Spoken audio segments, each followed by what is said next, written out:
Hello everyone, it's Corvette Dan. Welcome back to the channel. The topic of today's video is C5 year-over-year refinements. There were a lot of them. I didn't realize how many until we purchased our 2003. I also want to point out something I did not know until I started doing some research for this video. Surprise, I will leave at the end. Something that you probably don't know and something you may know. Also, please smash that thumbs up, click the notification bell, because we're going to get started. Stay tuned.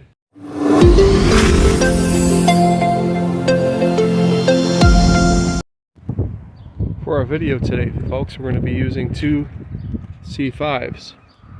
Our 2003 and an earlier C5, our 1999.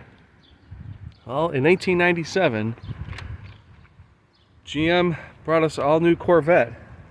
They delivered 9,752 of those cars to us, and despite the fact that the new car was longer, wider, taller, it weighed less than its predecessor.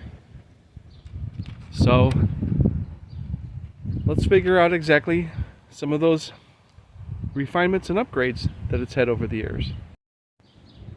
1998 brought the Chevrolet Corvette, the convertible. Also introduced active handling, JL4. The Indy Pace car was offered. Some don't like that color scheme. I personally really like it. Minor accessory drive improvements were also offered. The fan shroud, can't really see it, but it became one piece. Don't know what that really did, but that is something that happened. Magnesium rims, although not on this car, were also offered for 1998. For 1999, we were treated to the heads-up display, something that stayed with Corvette ever since, and I'm glad it has. Also, the hardtop coupe, which would become Z06, was introduced. The power column, power telescoping column. For those that don't have one, basically there's a little button here.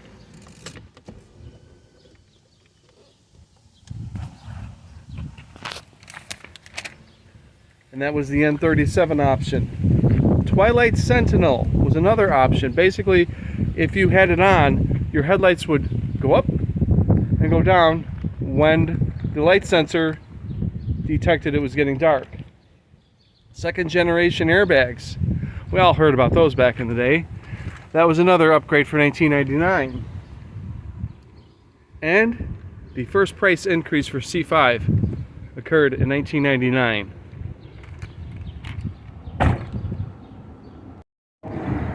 For 2000, it had Z51 upgrades, thin spoke rims.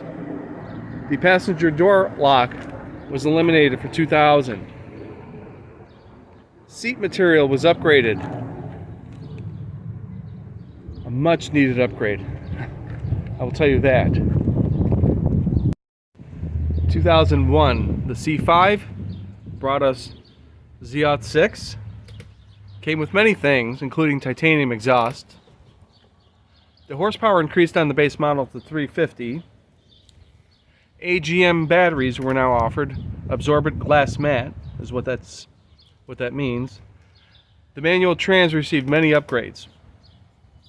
A tire inflator was offered, but only for the Z.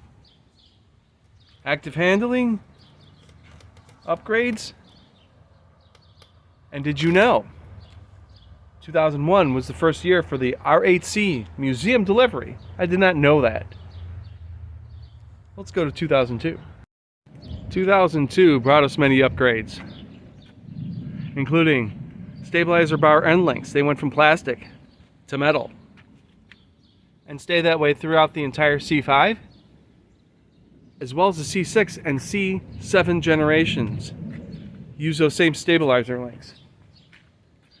Thinner windshields became standard in convertible and Z over the regular coupe. Speaking of that, the Z06 horsepower went from 385 to 405. And the 2002 was the most sold of all C5s with 767.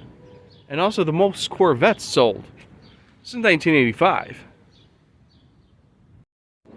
2003 gave us the 50th anniversary package.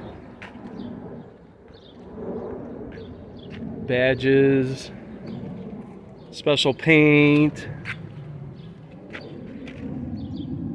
embroidered headrests. The interior was unique in its color. Not a black dash, you know, the black in most CC5s. Also, the F55 was introduced, replacing F45.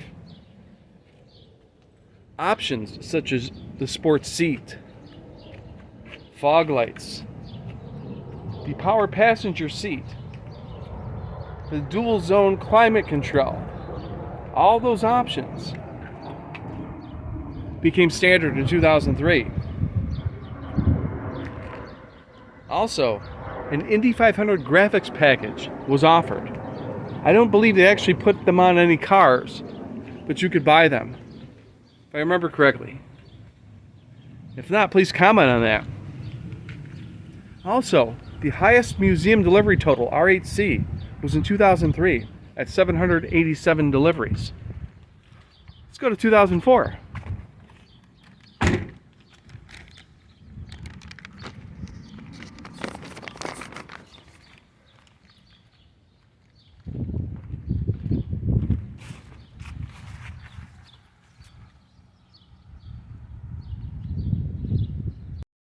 In 2004, we had, I got a note here, believe it or not, commemorative edition was offered. Almost 7,000 of these were offered, and there was various, badges and seat embroidery. There were options 1SB and 1SC, and almost 7,000 of you selected that. There are also many upgrades to the Z, including suspension. Also for 2004, Cadillac introduced the XLR Roadster, which used the underpinnings of the C5 with the North Star engine and transmission. And I think rear end too, but I'm not sure. Anyway, stay tuned because I'm going to offer that surprise here in a second. Well, there you have it, folks. My surprise is coming in a second. But I wanted to give you a did you know? Did you know that C5 was the first and only generation to offer diagnostic trouble codes through the DIC, Driver Information Center, using those buttons? You can reference a video on my channel to figure out how to do that. But now for my surprise. Magnesium rims, as you know, were offered in 1998, right?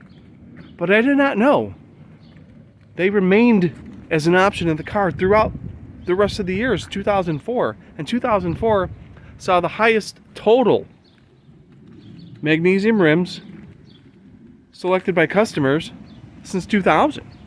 So again, smash that thumbs up, click the notification bell.